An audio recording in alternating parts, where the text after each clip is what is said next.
All right, time to talk football. Welcome aboard. It's the Manchild Show with Boy Green Digital Live, our usual Wednesday show at 11 o'clock. Good morning, everybody, and welcome to the show. We come to you on an action-packed Wednesday, and that's because cuts. Off with them. A lot of snipping going on in the NFL, and we're seeing some trades. And before too long, we'll start talking about waiver wire pickups. My goodness, the waivers will be in effect by the middle of the day today. So we're talking all things football, and every Wednesday, we bring in our NFL Insider. Today's broadcast, by the way, brought to you by our friends at Box Drop Syracuse, the mattress and sofa outlet, where you can save 30 to 70%. Go see our friends at Box Drop today, and we'll give you a little 30-second commercial later in the broadcast, tell you all about how you can get in touch with our friends at Box Drop. But let's not wait any longer. Let's bring them in from PFF. It's the one, the only Dalton Wasserman. By the way, good morning to you as well, Boy Green. Sorry I didn't welcome you in. How we doing this week, Oh, guys? Boy Green's got the old muted mic. I love it. We caught him. He always gets me, Dalton. So that is just awesome that he got a muted mic, because I'm always the dope who never unmutes. I don't know all the details, but there's got to be I'm sure between you two, there's some karma-related thing to that. I'm sure of it. That's I probably know true. there is. That's probably true. Good morning, Boy Green. How are you? Yeah, good morning. Again, what I was going to say is, Dalton is way more important. So let's get right to the Dalton Wasserman business here, our Pro Football Focus compadre. Dalton, before we get started with all the NFL stuff, and there's a lot to go over, the initial 53-man roster cuts yesterday, waiver wires, which will be happening in about 56 minutes from now. Tell us what the heck is going on at Pro Football Focus. I see you and Trevor Sikkema and all the boys over there are killing it. Well, we've got everything going on, man. It's getting to be the roller coaster now. We've got the PFF NFL show. We're doing our last division preview tomorrow, the NFC East. As always, we have all of our team previews up on the website that are getting rolled out, 1 or 2 a day, I believe it is. The PFF College Football Show. Yesterday, myself and Max Chadwick previewed 11 games for this weekend, the 11 biggest college football games this weekend: Texas, Ohio State, Clemson, LSU, Notre Dame, Miami, all the great games. So 11 previews are up on YouTube now, PFF College Football Show as well. We've got new betting tools on the website and in the app that if you're into that, especially our player prop tool is the new hot thing now. Obviously, we've got our fantasy mock draft simulator if you're trying to win your fantasy league this year. A little bit of everything from every department, even great things like great CFL coverage for any fans up near you guys. Our guy Bryson is the master of CFL coverage and the grading and all of that stuff. So any which way you need it, NFL, college, Canadian, fantasy, betting, draft coverage. Trevor's about to drop his new big board sometime in the next week or so. I mean, we've got everything from all directions. Football season is here. Yeah, all right. Hey, how about Syracuse, Tennessee, predicting a little SU win in the opener, a little shock the world action, Dalton? Yeah, I wasn't gutsy enough to do it. I'll be honest with you. I have questions about the offense. I think Tennessee's defense is a little bit much. But I will say this, Syracuse, if they're going to win that game, force Tennessee into turnovers, because I do think there's a window to do that there with their new quarterback. Fair enough. We all have our hopes. Tough schedule for the Syracuse Orange this year. All right, let's dig in, get right into some of this NFL stuff. Obviously, we've got a lot of cuts to talk about. Well, let's bang the door here on a couple of trades. First, Adam Thielen going back home to Minnesota. We heard about that this morning. Yeah, interesting trade because the Vikings are a team looking for receiver depth. Obviously, Jordan Addison is suspended the first 3 games. Jalen Naylor, there's been some questions about his availability to start the year. And I think, obviously, to get a familiar face and a guy that everybody in Minnesota has known forever really helps. And he's still got something left in the tank, especially underneath as a route runner. It's going to feel like he's right at home. And I think on the Carolina side, look, they get a couple of solid pick swaps out of it. And I think they feel really good about their depth at receiver. Tetairoa McMillan, Xavier Legette, Jalen Coker is a guy who's going to be a really nice playmaker for them. I was surprised I don't believe they kept Hunter Renfrow on their roster. They've got David Moore. They've got some depth at receiver to play with, and I think they really like this trade. So I think it's something that does help both teams. I really liked Bryce Young's chemistry with Adam Thielen, but they like this trade, and I think especially the emergence of Jalen Coker is going to be a story there in Carolina. Also, Dalton, what do you make of the Vikings jersey swap job here on this graphic? They seem like they did a pretty good job here. Well, you know what? It's just sometimes the Photoshop and all of that, it can be tough. I know, whoever did this obviously worked very, very hard on it, so I think it's very well done. It looks fantastic. You got the captain's badge there already, too. Oh, It's just great stuff. I mean, look at that. Just clean. Yeah. Impressive. Nice graphic there, Boy Green. I mean, because Adam Thielen's he's been wearing this more recently. Right? So that's what he was looking like. But this was Yeah, That's much fancy. different. God, imagine him in a Vikings jersey. Man, oh man. Oof, I can almost do it right now. So what do you think he has left in the tank, though, here, Dalton? Because, like, again, they were gritting it up, him and Justin Jefferson, the last couple of years. Then he had a sabbatical in Carolina. Now he's back. Obviously, they need him from the Jordan Addison suspension you just mentioned. But realistically, what does he have left in the tank, and how quickly can he just go back to the Vikings offense that he knew for so long? He doesn't have the speed that he used to as the deep threat that he used to be, maybe the 4.3 that he ran in his earlier days, but he's definitely still a reliable route runner who can move the chains, and obviously he's going to know at least some of Kevin O'Connell's system with the previous experience with him. So I think what you're going to get is a guy who can move the chains. He knows what he's doing out there. He's very knowledgeable. He's a savvy route runner, as he's been for Carolina these past couple of years. I think that's just what, if you're expecting the old prime Adam Thielen that would win on the deep ball every once in a while, you're not going to get that. But you talk about a reliable chain mover, he can definitely still do that, especially in this offense that's so good at getting receivers open with the scheme. All right, let's talk another trade that went on earlier today, and that is Tim Patrick heading from the Lions to the Jaguars. So Lions, obviously, they have a pretty good receiver room, so they can afford to let vets like Patrick go. Meanwhile, on the other side of this, the Jags trying to get their offense back on the rails here. Yeah, no, so the Jags, I think what you're looking at is now you have some serious depth, especially on the outside, right? I think it gives you maybe even a little more room to mess around and play Travis Hunter both ways, or even right now, the last two preseason games, he's been dinged up, and you still need a second guy on the outside, right? You've got Brian Thomas Jr., you have Travis Hunter, I like Parker Washington in the slot, but I think Patrick gives you this fun, just kind of fundamentally sound dimension in this offense, and he's a very, very willing blocker, too. There's times that's the one thing with Travis Hunter, he's got a thinner build, and he plays so much that doesn't always get as involved as a blocker. I think Patrick could even help their run game too. And on the Detroit side of things, what it tells me is they're really riding the Isaac Tesla train. And he's been one of the best players in football in the preseason, made plays in all four of their games, 3 touchdowns, 4 out of 5 contested catches. Tough player, gotten rave reviews for his blocking, excellent in contested situations, has fantastic hands. All of a sudden, Isaac Tesla is the Lions' third receiver, and he's going to be on the field a lot. So I think there's a story to go around here both ways. But the reason Tim Patrick got traded is because Isaac Tesla was so good in the preseason. Again, make sure you guys like the video, hit subscribe. We're streaming live on the Manchild Boy Green digital Facebook page, YouTube page, and my YouTube page at BoyGreen25. You guys can also submit questions for Dalton Wasserman, our main squeeze from all things PFF, baby, here on the program. Now, I brought up PFF, Dalton. You know, you guys are an analytics-based company. You guys, you trust the numbers, and there is all kinds of data you guys have. Well, I'm not sure a lot of your data said, ooh, Cole Strange, first-round pick. That'll work out pretty well for New England. So I guess the warning here, as the Patriots waived Cole Strange, a former first-round offensive lineman, go against consensus at your own will? Yeah, I mean, that's essentially where it's at. There's been a lot of debate about this lately, as if more teams should look at the consensus board, especially with as many draft analysts as are in the industry, right? Not just us with Trevor Sikkema and the side work that, even Max and I do. We watch these college guys all year. But I mean, when you have a consensus and then one team just has some outlier grade, these are the things can happen, right? And he only played 2 games last year because of an injury. I would expect somebody to pick him up because he is talented. He's got experience at guard and center. So at least as a swing guy, somebody could take him, maybe even a team like Jacksonville or Detroit, those 2 teams, like you mentioned, looking for some depth. But I think it's just a case of, look, you go against the grain, and if it works, you're going to get praised like anything for it. And if it doesn't work, this is the result of what can happen. And I think it shows you they're hoping it'll be better this year. But in recent years, and even the end of the Belichick era, the Patriots have not drafted all that well. And this is just another example of it. We're in Bills country up here in the central New York area. Boy Green and I were at Bills camp earlier this summer. Got to see some players. Unfortunately, I heard the news, I think it was yesterday, that my good buddy Dan Feeney is no longer with Buffalo. I had a chance to interview him while we were up at camp. I like Feeney, so I hope he lands somewhere.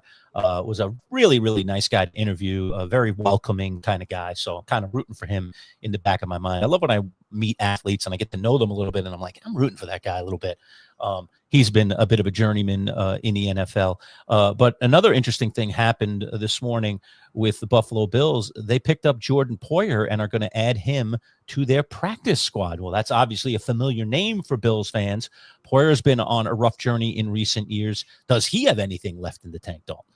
I mean, they're certainly hoping so. The one advantage, I should say two advantages to this, are he knows the defense like the back of his hand, playing in it so long. There's nothing changing about this defense schematically. And look, the floor for the Bills safeties is so low. This was one of the worst safety groups in football last year, especially in coverage. And they're looking for answers. I know they have DeMar Hamlin, they have Cole Bishop, they have Taylor Rapp, but they just need they don't have any premier players at this position. So, I mean, when you talk about a guy who can be a veteran leader and just be fundamentally sound, that's all they're asking for, because the Bills as a team had the second lowest PFF coverage grade for us last season, only ahead of Las Vegas. So their secondary, their coverage, especially that safety position and covering down the middle of the field, has been a huge problem for him. Does he have something in the tank, Poyer? Probably something. I don't know that he's going to get out there and play 800-900 snaps like he used to, but they're looking for anything they can at this position. And I'm even worried about the cornerback position too. Maxwell Hairston's going to start on IR. There's no real timetable on Tre'Davious White, and even they're going back a second time with that one. So, I don't know if the 2017, 2018 secondary is the answer here, but certainly to bring in more options is needed, because the secondary for me is by far the biggest concern for the Bills right now. Two things here. First off, what another great jersey swap. I don't know who is doing these, but this is terrific. It's unbelievable graphic. The work done on these graphics today, man. I mean, we might need you to do some stuff for us even, man. I mean, this is just, look at it. You got the field, even the details of the crowd, stadium behind you. Man, I could swear it actually happened here, as good as it is. Really? Yeah, it didn't, but you can almost feel like it did, which is pretty crazy. But you mentioned that Buffalo Bills secondary, which is going to be in some shambles. So you're telling me Justin Fields might be slicing them up week 2? Dalton Wasserman? I mean, well, let's. I mean, it's possible. I'll tell you the one guy to me that would help that cause is if we see an early emergence from Mason Taylor. Those are the types of things that you see, because you think about the Bills. You struggle over the middle of the field at safety and at linebacker. Who are the guys that hurt him a lot? I know he dropped the ball in the playoffs, but guy like Mark Andrews at tight end, guy like Travis Kelce at tight end, right? You think about, okay, if the Jets are trying to use these tight ends in this offense, and if it's the Lions offense, they're going to try to. Think about Mason Taylor as a guy, even maybe as a fantasy sleeper that week, even if the Jets aren't going to go there and pull it out. You go, okay, that's a matchup I'm looking at. I'm going to be looking all year at tight ends against the Bills in fantasy because of the safety issues and the issues they had covering at linebacker last year. I'm not sure Matt Milano is going to be 100% what he used to be. So it's a concern. It certainly is. And you could see that being a matchup problem. All right, let's jump over to some other NFL news. There was a few. Well, I guess not a few. I mean, there was really only, I guess, one left in terms of the QB1. Who is going to be the QB1 at one last location? Down in the Bayou, Spencer Rattler. What a wild story for Spencer Rattler from college, where he was going to be the guy, and then he's an outcast, and then he's a mid-round pick, and then he gets some chances. Then this year, now he's the QB1 to start the season for the Saints. What a wild, crazy journey. So feel free to comment on anything on that, Dalton. And my other question is, how long is he going to have this job? Because a lot of people assume that Tyler Shuck, the Louisville, I was going to call him a kid, but the man, is waiting there to get the job. A lot of people thought he would just get the gig, and obviously that's not true. Well, and that's the funny part, is the thing that's been thrown around the last 2 days more than anything else across NFL media is that Spencer Rattler is actually a year younger than Tyler Shuck, which feels you're right. Exactly. So, I mean, I don't know. This quarterback situation has been the hardest for me to read. We talked last week, I believe, about the Colts, and I was really a fan of them picking Daniel Jones and the way he played this preseason. These two guys in New Orleans really played about the same level of football throughout the preseason. Rattler's a little more athletic. Shuck made some nice throws throughout. There's a couple of vertical passes, but you just never really saw one take a stranglehold of the job. And I wonder if the choice for Kellen Moore came down to, look, Rattler has a little more experience. He started a handful of games last year, didn't win any of them, but he was at least on an NFL field, and he's a little more athletic. I don't know. I think organizationally it tells you a lot more about where the Saints are at right now, that they felt good enough about Tyler Shuck to take him in the early to mid-second round, and yet he's not starting right away in a situation where Spencer Rattler was the main competition, and he didn't play all that great last year. So it's tough if the receivers are healthier this year. Olave and Shaheed and those guys are healthy. I know there's already some injuries at tight end, which is a problem. And hopefully the offensive line is better, although they're very young, especially at tackle. Maybe Rattler has some success, but I think this organizationally tells us more about Tyler Shuck and the Saints and just their I don't know if it's plan or lack of long-term plan at this position, or if it's going to be another draft pick next year after drafting Tyler Shuck in the second round this year. This is a cloudy one for me. It's hard to really make any concrete conclusions. And I don't even think picking one of these two guys as a starter was a concrete conclusion, because neither one of them played great this preseason. They were both just okay. So is it Dalton Wasserman, our PFF insider? Today's broadcast brought to you by our friends at Box Drop, the mattress and sofa outlet. Go ahead, Boy Green, jump in there. Yeah, the only thing I was going to say on the Saints thing. So is it time for Saints fans to learn Arch Manning, buddy, with putting Spencer Rattler out there that seems to set up for a certain type of season, perhaps, in 2025? Perhaps. The only thing, there's a couple bits about it. For as great as it would be to see another Manning in New Orleans and have all that come full circle, we don't know that Manning is coming out and declaring, and Archie Manning even said he thinks he's not. But the other name to watch there, remember who the Saints offensive coordinator is, Doug Nussmeier. His son's currently the starting quarterback at LSU entering his final season, Garrett Nussmeier, and he's a big-time prospect who a lot of people think will be a high first-round pick. So if Nussmeier has a big year at LSU, you might see him with his dad as the OC, about 80, 90 miles down the road in Baton Rouge. Just go down the street and get your new quarterback, who obviously their OC is very, very familiar with. Keep that name in mind as well when we get closer to this process. If it's not Arch Manning, it very well could be Garrett Nussmeier from LSU. Dalton, let me talk to you about a couple of cuts that my New York Football Giants made in the last couple of days. We'll get to Tommy DeVito in a moment, but the one that is the latest that seems to be stirring things up a little bit, I guess it's because he's got some NFL experience and he was having a good preseason. I think a couple of touchdowns for the Giants in the preseason, and that's the tight end Greg Dulcich. Do you think he lands somewhere else? Probably. I mean, he's athletic enough, and when you have a guy that can really run at that position and move around the formation, somebody's going to sign him, right? This team's always looking for tight end depth, especially. There's not that many great tight ends in the NFL, and when you have a guy who can catch passes the way that he can and take off after the catch the way he can, I think they'll find a use for him. He's a solid veteran. The thing with Dulcich has always been health. He's got to stay healthy, right, for a whole season. So I think a team could find the right role for him. It's just the Giants, they want to give, I know, Theo Johnson a shot. They're not that, they don't have that much depth at that position, but it just seems like, I think Daboll too, he's still going to want to run the ball this year. Dulcich isn't a great blocker. That probably played a factor in it as well. So Dalton, how do you balance that? So that's interesting, right? Greg Dulcich, a lot of people love him. He was a top 100 pick in the NFL draft when he came out, and there are draft people that still like, hey, that guy was in there that I scouted and said is this, regardless of what we saw in the NFL. So sometimes, as Dulcich is up for the waiver wire today, that's going to be determined, some people will sell themselves on the draft scouting profile they had. I remember the Panthers saying that when the Jets traded Sam Darnold to Carolina, they said, we loved him coming out of the class. So they based a lot of their analysis on that potential. How do you balance that to knowing what they did in college versus, hey, this is what they are in the NFL, and what they did in college doesn't matter anymore?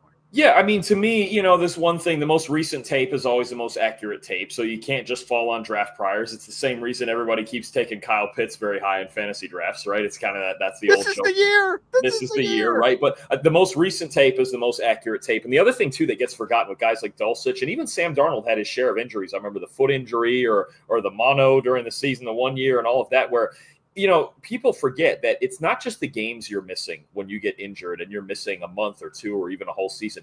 You're missing all the practice time, because that's where you get better as a football player. The technique, the fundamentals, everything the little things that you need to go out there and make a difference on the football field. If you don't practice for several months out of the season, or especially in training camp, or if you miss an entire year, even as a backup guy, you get better in practice and then you earn your game reps. It's not the other way around. So I think when you look at a guy like Dulcich and just the number of injuries he's had, the idea behind taking a guy, what was he, a third-round pick? I think he was, second or third-round pick. The idea behind taking a guy that's not a first-round pick is you're understanding that he needs development. But if he's injured all the time and he can't get that development in practice, he's never going to be better than the third-round player that he was in college, right? So I think that's something that always gets lost in the fold with young players and injuries, is lost time when it comes to that for a guy who has a lot of injuries. I think that's the case with Dulcich.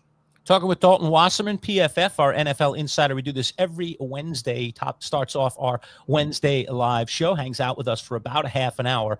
Our broadcast today is brought to you by our friends at Box Drop Mattress and Sofa, the mattress outlet that saves you 30 to 70% on your next mattress or sectional sofa. Boy Green, I lead a little nap. I've been up since 6 o'clock this morning. Let's enjoy me napping here and get some words from our friends at Box Drop. Considering that we sleep nearly 1/3 of our lives, buying the right mattress is essential. At Box Drop Syracuse Mattress and Sofa Outlet, you'll get a unique experience, one that saves you 30 to 70% off retail prices on top-of-the-line mattresses like Sapphire Sleep. At Box Drop, you'll schedule a mattress fitting appointment and get one-on-one service directly with Paul, the owner. No middleman. Family-owned, huge savings, no-pressure sales designed to save you time and money. And now Box Drop Syracuse has sectional sofas and love seats as well, with prices designed to fit your budget. Box Drop Syracuse Mattress and Sofas. Set up your appointment today at boxdropsyracuse.com. Sorry. Right back to it. They just throw us right back Tell in. you what, that mattress is very, very comfortable at Box Drop, and they will save you a ton of money. So go see them today. Yes, Boy Green. Coming off of that, a lot of people seem to be sleeping on Tommy DeVito, Dalton Wasserman, and I see this here. So let's bring up Phil's here. Does our boy Dalton Dawson Wasserman, does he think Tommy DeVito will get through waivers coming up here in about less than an hour? Probably. I'm trying to think of any teams that have like a serious problem at quarterback depth. I know the Raiders were looking for a veteran, but they traded for Aiden O'Connell. I don't know that anyone will likely claim DeVito. My guess is he'd probably revert to the Giants practice squad. I don't know that there's a big urgent market for him. And a lot of teams' backup situations, especially with a couple of trades that happened, have been real settled, right? Sam Howell's in Philadelphia with the Tanner McKee injury. The Vikings signed Carson Wentz on the back of that trade. The Rams feel good about their depth behind Matthew Stafford. So I think there were some situations to monitor, especially the Raiders, but it seems they filled that with the Kenny Pickett trade. And DeVito, I would think he probably clears and stays on the practice squad. Let's talk about that Pickett thing since you mentioned it. I mean, interesting. I mean, Cleveland obviously had all the quarterbacks that were talking about keeping 4 of them on the roster. I really don't understand the ridiculousness that's going on in Cleveland, but it's Cleveland football. That's what we should expect. It seems year in and year out. So what do you make of that? And does that kind of clear the deck for the 2 youngsters? Why do you think they made that move? So I always thought, and I think most people always thought, that in this situation, as long as neither Gabriel or Shedeur played awful, and I know Shedeur wasn't good in the last game, but he was good in his first game, and they've seen enough out of him, that Kenny Pickett was the most likely to go. And I think part of it, too, was the urgency of the Raiders, because I believe Aiden O'Connell suffered an injury, and he's going to be out for a while. It was a broken something. He broke his hand or some wrist or something like that, and he's going to be out for a while. So the only other quarterback they had other than Geno Smith was a 6th-round rookie, Cam Miller from North Dakota State. They needed a backup, and Kenny Pickett has proven he can at least come in and be a backup. He did it for Philly last year. We didn't see him at all this preseason because of his injury, and that could be a problem. But I think it was more about the urgency of the Raiders. And then the Browns, look, you don't often carry 4, right? And I think, Kevin Stefanski named Dylan Gabriel the backup, and Shedeur is clearly the 3rd guy there. So, I mean, now you have a team with 3 quarterbacks. That makes a little bit more sense. A couple of young guys, and it's weird that they were obviously drafted 2 rounds apart in the same year. But the hierarchy now in Cleveland is set. They did not need to carry 4 quarterbacks. And the Raiders, I think, pretty urgently needed a veteran backup in there. And just to go back to DeVito, I mean, it does feel like he doesn't get much love. I think with Giant fans, and we were talking about this on our live show the other day, Paul and I, like, it's funny, and I can put myself into that pool. Like, it's like I'm aware of what he's done. I'm aware of what he's accomplished. He had a very good preseason, Dalton. Really good. I mean, percentage over 70%, completion percentage, the QBR 123, I think. Everything was just right in line with what you would want a pro quarterback to be. And yet there's this kind of little snickering in the background. It's like, it's Tommy DeVito, he doesn't deserve it. It's still Tommy Cutlets. There's just a kind of a little bit of a snicker in the background. And I don't know that DeVito at this point of his evolution deserves that. I mean, is he not as good as some of the backup quarterbacks we have in the NFL right now? I think what we've seen of him in preseason and when he played some regular season games for the Giants proves that he is as good, if not better than a lot of those guys. Give me your thoughts on that. Yeah, no, I mean, he's played decent football, and there's been times even in the past when he's had to start where, look, he's a gamer, he's a competitor, he's willing to take off and run. He can do some of the fundamental things in an offense. He's not going to push the ball downfield too often. But I think, again, when you get to this point in the process, too, you have to remember with these backup quarterbacks, one of the big things to have is a guy that just knows the system, right? Yeah, DeVito's probably just as good as a lot of the backups and especially third stringers in the league, right? But it's a matter of knowing the system. So I think what you could see eventually with him is a team try to pick him up or even trade for him if they get further injuries to their depth chart at quarterback. There's always one or two teams that it just feels like gets especially the quarterback injury bug, right? And they're like, we need a guy right now who can come in and play. And DeVito would be a candidate for that because I think with him and the Giants, just a logjam, right? I mean, you look at the two veterans you have, and then you have the first-round pick with Jackson Dart, and you go, well, yeah, there's just no place for him here. But he is a talented player. I'll tell you what, if there's any team carrying, when you look at their fourth-string quarterback, right? DeVito is probably better than just about all of them, right? When you talk about the fourth guy, I think even say across town with the Jets, and this is something that was rumored that if Tyrod Taylor wasn't healthy, you'd probably feel better about a Tommy DeVito than Brady Cook or Adrian Martinez, right? So it's just going to be a team like that suffers an injury and needs back-end depth. I think they would ask the Giants about Tommy. Yeah, I mean, I think the Giants had to cut him, Dalton, but the fact of the matter is that I think in a way there may be a little relief inside Giants headquarters because the fans love DeVito and they want to see more of him. And it becomes a distraction after a while because they're trying to focus on developing Jackson Dart and then working their way with these two veterans until Dart is ready. I mean, that's the plan at this point. And then you got DeVito over there and it's like a little sideshow and he doesn't, I don't know. Tommy deserves that. He didn't put this on himself. It's the fans that put it on him. So it's a weird situation, Oh, you know how New York fans are. Yes, I get that firsthand. We are a different bunch, and we will sensationalize a whole lot of things as we know. I'm sure if Tommy went over to the green and white and something happened to Justin Fields, we'd be all over it. I'm sure of it. Tommy in, baby. I'm telling you. Hey, watch that Ryder Cup later in September, which is going to be at Bethpage Black. You watch those New Yorkers go nuts. It's going to be crazy. Yeah, that'll be great. Speaking of the Jets, let's get to them. I see Old Yankin here saying, how's it going, ladies and gents? And then ask this question. What do you think about making edge rushing moves for the Jets? Who would you think and add to it? Because we've got the waiver wire today here at Dalton because you got Jermaine Johnson. He's coming off a torn Achilles. Will McDonald hasn't consistently been a 3-down player yet so far because of his weight. So who's it going to be at pass rusher? Is there a name out there in the universe, either waiver wire or maybe even a trade or some other addition free agent maybe that the Jets can add to reinforce this room because of the depth is a little scary? Yeah, that's a tough one because you like Jermaine Johnson, you like Will McDonald, obviously, and behind that, there is not a whole lot, right? Talking about Michael Clemens and Braden McGregor. I'm kind of looking through a list right now, some edge players. I think Gabriel Murphy from Minnesota was a guy, he's a young guy from his undrafted, I believe, out of UCLA last year that I think has some talent, had a good preseason. It's just tough because, teams are always, they're trying to hoard good pass rushers as often as they can, right? And I do like the moves the Jets made on the inside, but those edge rushers, man, everybody's looking for them. So Gabriel Murphy's a guy that sticks out to me. I'm trying to find if there's any other of these roster cuts that really could be somebody that could help him right now. Julian Aquara is a guy who's a veteran guy who's been around for a while. Cleveland cut him. He was with the Lions, most recently as well. It's tough, and I think it is a concern for me, really all the way around with the Jets when you look at just their team. I think their starting 22 can be a competitive football team, but you look at several positions with a lack of depth, right? Receiver, tight end. I think the interior offensive line gets a little thin pretty quick. Maybe some guard or center help, maybe even a Cole Strange, right? Somebody like that with experience. Defensive end is a big one. D-end and linebacker to me are big ones where I like the starting two. You got Johnson and McDonald. Linebacker, you've got Quincy and Sherwood. Behind that, I'm a little worried. Like if one of either Quincy or Sherwood gets hurt also, I'm worried with some of the young players they have behind him. So I think that's the story of the Jets, man. This roster retool going to be a multi-year build, and part of that is building depth, not just star power, because the Jets have some star power. We know that. But defensive end, that's definitely a position I'm looking at because, you look at the backup options being Michael Clemens, who did not play great at all last year, and Braden McGregor, who was an undrafted rookie last year. Props to him for making the team the second year in a row, but I don't know how heavy a workload you can get him. You can have McGregor taken there.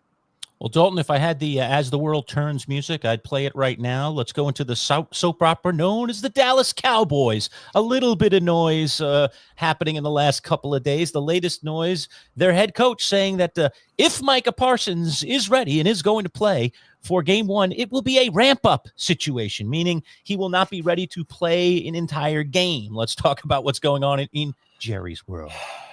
I got to be honest. Earlier in the offseason, I was pretty optimistic with the Cowboys. I really liked the George Pickens trade and the fit in their offense. You know, a healthy Micah Parsons. He missed a few games last year, but when he's on the field, they're still an elite pass rush team. But I'm at a level of worry here where I don't know about the Cowboys because I think this Parsons thing, and especially if you're ramping up in your first games against Philadelphia Eagles, what are we doing? I mean, honestly, especially with Parsons as such an important piece, even in their run defense, and that's a run defense overall that's not very good, especially on the inside. And you're playing teams in the NFC that they really want to run the football. Philadelphia, Washington, Detroit, Minnesota, Green Bay, LA, Arizona, Atlanta, all these teams, they want to run the football, right? And you're talking about your best defensive player, the one guy who gives you a chance on defense, disgruntled, not able to sign him yet, ramp up period, like it's preseason for him. Laying on a training table without a jersey. I mean, having to comment that, having people comment about it. Yeah, I mean, it's just always, and that's part of what it feels like with the Cowboys is there's always something, right? And it's not something even football related necessarily. So I'm a little worried about this because I think the Cowboys, in a football sense, their inability to run and stop the run is a problem because teams against them like Philadelphia can just walk in and control the pace of the game. And they're going to ask Dak Prescott to do a whole lot coming off an injury, right? And carry that offense. I'm a little worried about it. And this Parsons, I'll tell you this right now, if Parsons isn't right, or if there's a significant ramp up or he misses time for any reason, like a significant amount of time, I don't think they're making the playoffs. They need Parsons to play all 17 games to make the playoffs. And this is certainly, we're a week away and we have no resolution to this situation. It's tough right now in Dallas to get a read on what's happening here. They play in that Thursday night opener against Philadelphia, the defending Super Bowl champions. I mean, my goodness, they're going to go into that game in a deficit. It is head scratching, but I love it as a Giant fan. By the way, either one of the two of you guys watch any of the Dallas documentary? I've been hearing some side things. I don't know that I have any desire to get in front of a television and hear any more about the Cowboys. But either one of you get a look at it yet? So I have not seen it yet, but if it has the Dallas Cowboys on it, I have to watch it for good or bad. If it's great, it's great. If it's terrible, don't we all want to watch a car crash on the side of the road? So I will be. Green, huh? I've not dabbled yet. You don't. You in or no? I haven't. I'm about this. This past week was really the start of me getting into the groove of all the game tape, both on the college and NFL side. Right. We like I said, we previewed 11 college games, and then total talked about probably 15 or 16 to some extent. And then we're going to be getting into NFL week one as well, and then going over college week one, the official college week one now. And I'm in the game tape grind, and anytime I have spare time, the Mets are on the TV. And thanks for the Mets hat today, by the way, Dalton. Nice LGM. change of lid for the Manchild. A little more neutral. I'm liking that a little bit better than the Jets garb of last week. So thank you, buddy. We'll talk to you again next week. Appreciate you guys as always. Thank you. All right, there he is. Dalton Wasserman for PFF. He joins us to start off every Wednesday, our live show during football season, so we'll have him all season long. And it's always good to get with those guys at PFF that just do a phenomenal job. As Paul was saying, they've got all those analytics, the way they break down the game. It's really, really unique. I love to get me some PFF, so we get a taste of it every single week with Dalton. So you don't want to miss that bit each and every week. All right, Boy Green, let's break down some of it. Give me your thoughts on some of the things that have shaken so far in the cut world and the waiver world, and how you feeling about how your roster's coming together there with the New York Football Jets. I'm not surprised anything on the Giants side. I expected the DeVito thing to fall. It will be interesting. Does he end up landing back on the practice squad with the Giants, or is there someone out there in the world that's interested in DeVito? I'm anxious to watch these next 15, 16 hours or so and find out what's going on with DeVito. For sure. There was a few Jet fan there. So the Jets' initial 53-man roster came out super late last night. It came out like 8 o'clock last night, which was late because it was due at 4 o'clock. So fans were waiting on pins and needles for 4 hours, going like, "Hey man, what's the roster? What's the roster? What's the roster?" So it was already submitted to the league, but people no, of course, right. But for the fans, for the public to know, and really even the general media to know, they did not. And one of the things they were waiting on was, and every year Jet fans fall in love. We get on a knee and propose to some random no-name receiver. Okay. And this year was no different. There were several receivers that fit that category this year, but the one that had the best chance to make the roster was this little guy, 5'8", 175 pounds, named Jamal Pritchett, a South Alabama wide receiver. Mm-hmm. Now, the greater NFL has no idea who the hell that is, but Jet fans, this is a super localized topic here, but for Jet fans, they thought he was going to make the roster over Xavier Gipson. Now, I don't know if you remember Xavier Gipson at all, Lerch, but in 2023, he was basically Jamal Pritchett. He was an undrafted free agent that grinded his way, made the team. Hard Knocks covered it, and it was a cool moment. And in his first NFL game of his career, he had the walk-off overtime touchdown against the Buffalo Bills that went 65 yards to the house. Yep. But that was in concert with Aaron Rodgers blowing out his Achilles in that same game. Right. So Jet fans were very conflicted feelings-wise. And so Xavier Gipson, since that point, has been terrible. He sucked as a returner, as a receiver. So Jet fans went from loving him to hating him. So that's probably the worst thing that could have happened to him in his life, because to have that expectation so high so quickly, everyone said, wow, he's going to be this. And when he never lived back up to that again, everyone felt disappointed about him. So Xavier Gipson ended up making the roster, and the Jet fan favorite, and Jamal Pritchett did not. So he's on waivers and could be claimed in the next 23 minutes, which we'll start getting updates at noon if we're still live here on the show. So, that was sad for people. That was a surprise cut. Brandon Smith is another wide receiver people liked. Quentin Skinner's another one they liked. These unheralded wide receiver names that if they clear waivers, the Jets are going to try to get them back to the practice squad. But Jamal Pritchett, that was one of the big surprises. And the Jets only have 2 quarterbacks on the roster. That's sort of what we were indicating with Dalton earlier. They have Tyrod Taylor. They have Justin Fields. They waived Brady Cook, the undrafted rookie from Missouri last night, Lord. So they're looking for a QB3. Yeah, they should consider DeVito. They really should. I mean, he, of course, sorry about that. He wants to, he wants to stay in the New York, New Jersey area. So he'd be staying in the same building, essentially.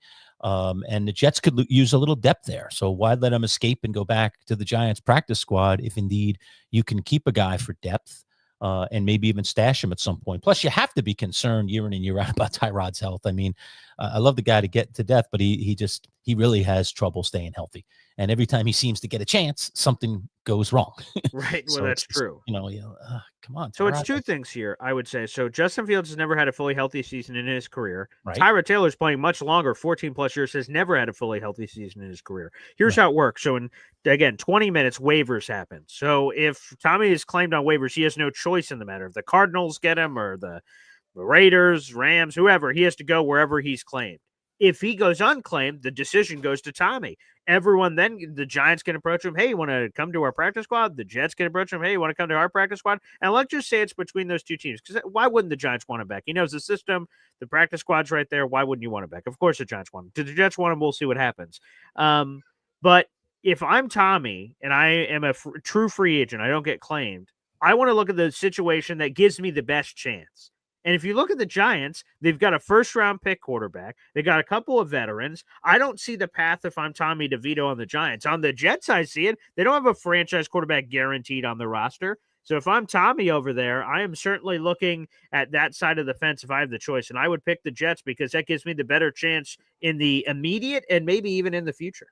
Now, I know it's always tough, Paul, to admit you make a mistake. I really, and this is what gets me a little bit with the NFL sometimes. So NFL GMs and NFL coaches don't like to admit they're wrong when it comes to personnel. Of course. And so when they draft people in the first round, in the second round, maybe we can even stretch that to the third round, they give those players what I would say is a wide berth. They're not showing development. They're not hitting the mark. They're not showing that they're pro players, and certainly, to be able to start, and you expect those players picked that early to start on your teams almost immediately, if not within a year or two at worst. The Giants are experiencing that right now with Evan Neal. I mean, every time I watch Evan Neal play, he may be a behemoth of a man. He may have went to Alabama. He may have kicked butt in college, but as a pro, he stinks. Okay, he can't block anybody. He doesn't move well. He doesn't look good. And now the Giants are moving him inside, and they're trying everything they can because they have to salvage the fact that they were dumb enough to take this guy at the top of the first round. And so we're going to stick with him until it goes so wrong that we have no choice.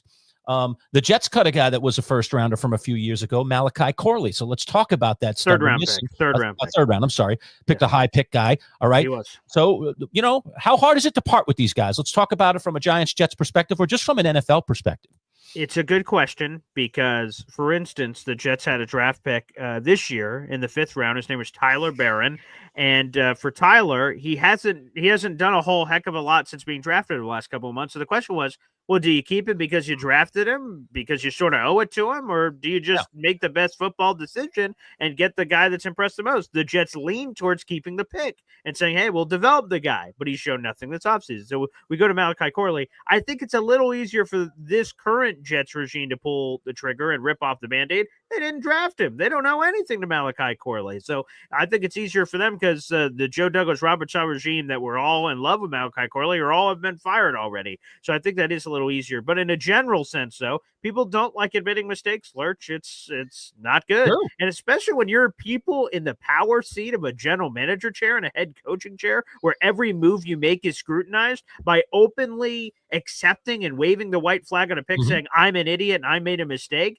People don't like to do that in my experience, especially in power positions. So it is a unique position. Malachi Corley is the highest drafted player from last year's draft that has gotten released. No one else ahead of Malachi Corley has been cut. So this is an epic disaster of epic proportions. And this is one of the most embarrassing picks in franchise history. Because not only, so we say third round picks don't work out all the time, but the Jets aggressively tried to trade up into the 2nd round to get him. And then after they drafted him, the Jets bragged to the universe that this is one of the best draft finds of the draft, and we're smarter than everybody else. We knew he was going to be a success, and he wasn't, and it makes him look like a bigger idiot. But credit to the Jets for doing it. And maybe they were in a position to do it because they have a new regime now. And so that's the other guy's guy, so we don't have to worry about it because the Jets have retooled here.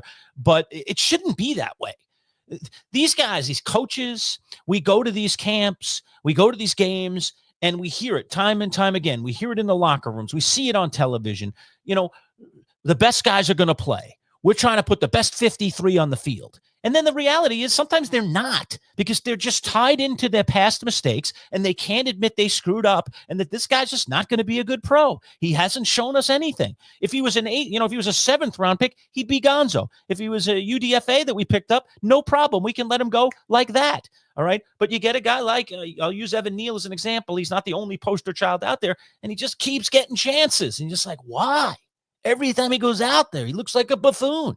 But no, we keep him because he was picked very high in the draft. It is amazing to me how stubborn franchises are. They're trying to put those best 53. They say it's incredibly hard. We buy into it and believe that. And yet at the same time, they hold on to these guys sometimes just because they made a mistake.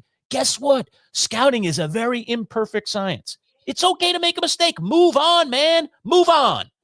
By the way, breaking news just coming in. Let's go to ESPN NFL insider Adam Schefter. The NFL is aiming for at least a potential 6-game suspension for Kansas City Chiefs wide receiver Rashee Rice for violating the league's personal conduct policy. Sources told ESPN the suspension would kick in at the start of the season. There's been a lot of drama about this, Lerch, because of where Rashee Rice's dates were for appeals and things of that nature. It looked like in a unique way, Rashee Rice, the Chiefs superstar wide receiver, was going to be uniquely be available at the beginning of the season and then go on a suspension, which is not typical because most people just go on the suspension immediately. So this is big news, and this is why we try to have our fantasy drafts as late as possible, Lerch, because this is big news coming in.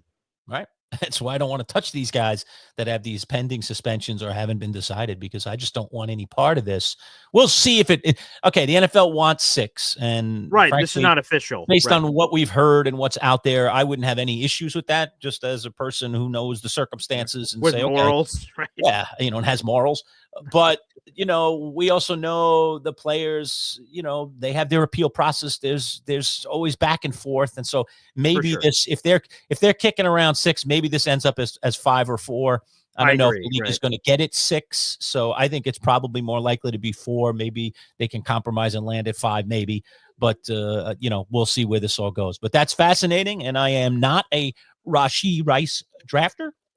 Although luckily we don't have our draft, our big draft anyway. Friday. Until this Yeah. So you want to delay us. I have Rashee Rice, unfortunately, in a couple of leagues, so that's incredibly disappointing news. Because here's the thing. I don't give a crap what you I'm very happy to hear that, Boy Green. That you have Yeah. I have no morals, and I have morals. No, zero whatsoever. I don't care. If you beat somebody up, if you robbed them at gunpoint, if you did anything, hey, can you help me win a fantasy championship? You're on the team, baby. Let's go. I know you do. That's it, baby. It is a distinct difference between the two of us, and it's never going to change. And I'm perfectly fine sitting in the chair I sit in. I wake up very, very, very, very nicely every morning and feel very, very good. And apparently you do too. So good for you. For sure. Yeah. All these fancy trophies up there, which are hard to see. Don't worry. I'll make sure you guys can see them soon enough. I'm a You're just holding on champion. to them, okay? They're not your trophies. Let's make that clear. Okay. A lot of Boy Green on those trophies, on multiple trophies. I'm the reigning Quad Cities champion, baby. Yeah, there we go. That's why I got to get into some of these other silly leagues, because I'm sick of you just stepping all over people in these leagues. So I've lowered myself now to 3 leagues, and probably by next year, especially if you end up contending for the Quad Cities again, I'll have to go down there because there needs to be some justice in the fantasy world. Wow. And I am Superman. I am out there to make sure that justice is delivered in fantasy football when it comes to the Manchild Show with Boy Green digital fantasy leagues. Now, you can get away with that in your little jet leagues over there, but not in our leagues, Boy Green. This is a balanced world over here. Look at that. Matt from Auburn, who's down there now in the Quad Cities League, says Sweet Teeter, which is his fantasy team name, is coming for the championship. So, hey, Matt. Come on, Matt. All right, take them down, man. I need somebody to represent in that Quad Cities, man. Come on. Bring back that Champs League pedigree, Matt. You once had it. You were there. You were with us, man. Good time. Bring it back. Take him out in the Quad Cities. Right at the knees. Swipe the knee. Go ahead. Swipe it, Matt. It's okay. Yeah. There you go. I'll watch and laugh. By the way, R&R says that's why Boy Green needs to get on Survivor. He has no morals. Yes. And I will tell you, I have applied for Survivor. Mm-hmm. I've gotten special help from David Wright, who helped me with my audition video this year. And I'm going to be honest, I've applied to be on Survivor like a million times. I can't even tell you. And I've done all kinds of crazy things, crazy Taekwondo videos where I'm doing crazy stuff, or just normal sitting in an office. So I've done a lot of different combinations. But I must tell you that the video that I just did, and then I said, hey, Dave, do you just want to give this a look? This is what I submitted. And then he said, hey, I'll help you with this. Just make a few changes and I'll give it to this guy, Like, this is the most confident I've ever felt in the Survivor audition video. So we will see if the Survivor gods have decided that I should be playing on this show. We'll see what happens. Now consulting other survivors to try and doing everything I can. Again, I'm very scared if you ever get on Survivor. Why's that? When you come back, I won't like you very much. Because you're just going to be getting a incredibly vulnerable look about whatever. You're just going to be all of those things that I can't stand about you. We don't know. Who knows what's going to happen? No, you are, man. You're like, you would stab somebody in the back in a second. Loyalty to we do a draft for Survivor, folks, just to bring you inside the 4 walls here for a minute. Here we go. Kick down the 4th wall here. All right. So we do a Survivor draft every year with Brett LaBelle. We'll do it again. Survivor 49 starting up soon. By the way, something to let you know about, and I think we've already confirmed this with Brett, so we can let people know. We have, yes. We are going to now. We used to speak with Brett on Thursday mornings on our radio show at 10:30. Our show started at 10. At 10:30 every week during Survivor seasons, Brett would come on with us, and we'd break down the next day. So it's Wednesday night. We'd break it down the next morning. Because we're now in this digital world where everything is just, we can do a show whenever we want, So we came up with the idea. I mean, other people are doing it too. Thanks for the little effect there. All right. Why not, if we're going to, earnestly cover Survivor the way that we have in the past, but maybe even do it better in this digital world, maybe we should just do it literally as a post-game show, essentially. Yeah. All right. Like we do in sports. All right. So right after the game, here's the guys. What'd you think? And so we have reached out to Brett LaBelle, and he's into it.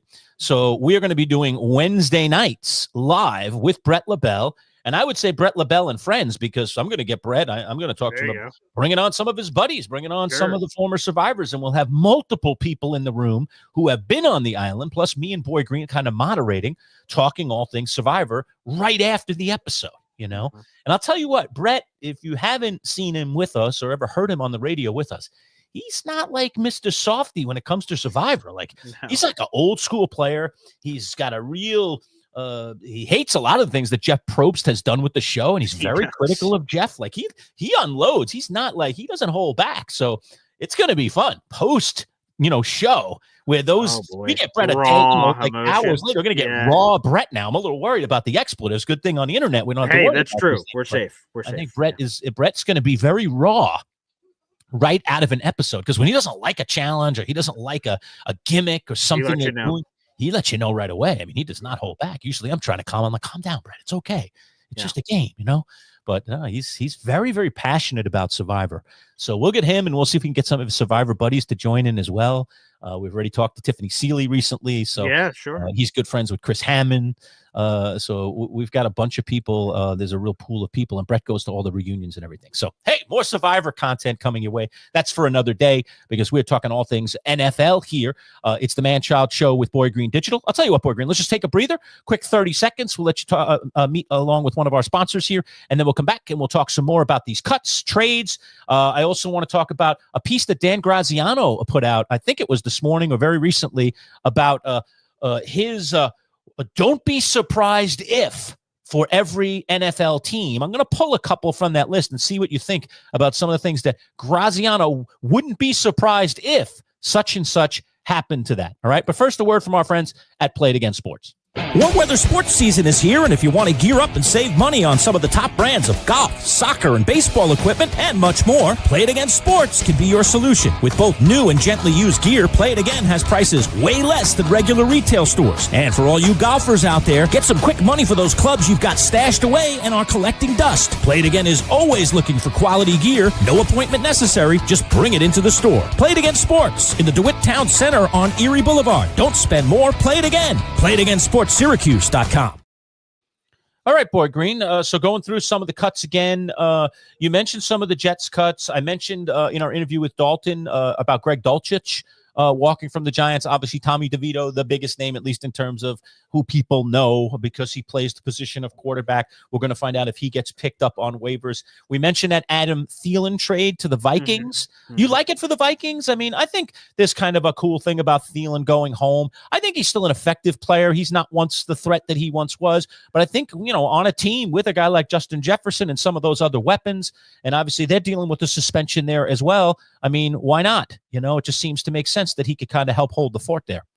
Yeah, let me just say this. Let me just say I have a pretty good feeling that this is going to work out, Lerch, which was always a great fantasy football team name. I've got a feeling. And I'll just tell you this. I mean, you said it on the back end of your answer.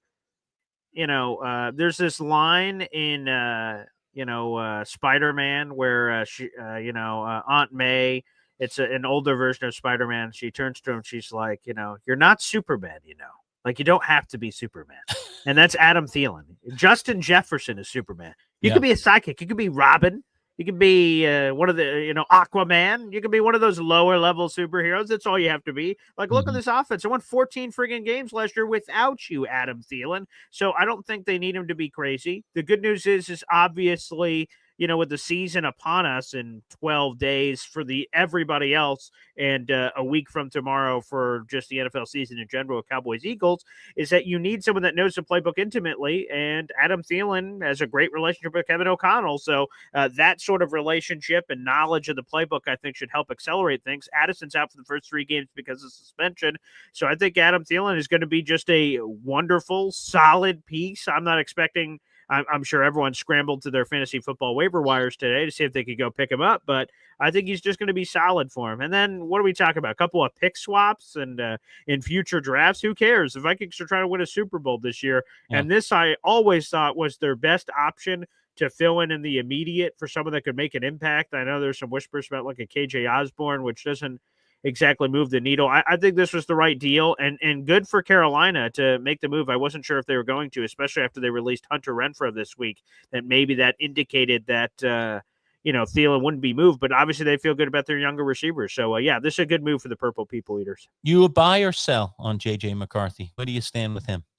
Well, if you look at any of my fantasy drafts, I've drafted him a few times late. I will tell you, because again, I wish I wouldn't have just shared that information, but I will tell you that a couple years ago on one of these trophies that I won, I drafted Patrick Mahomes one year in the 10th round, Mhm. and he threw 50 touchdown passes that season, and I won the fantasy championship. And I just have feelings about certain quarterbacks that go late. And for some reason, I don't know. I just think J.J. McCarthy, the Kevin O'Connell offense, it's obviously a total mystery, just like Mahomes was when I took him Mhm. all those years ago.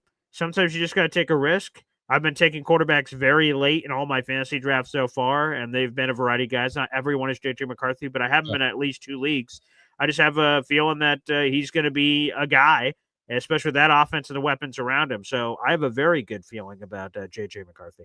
And isn't it interesting? And I feel that there is a fair amount of kind of positivity that he could be a sleeper, and I don't disagree either. He's definitely a guy later that I would take a look at as a possibility.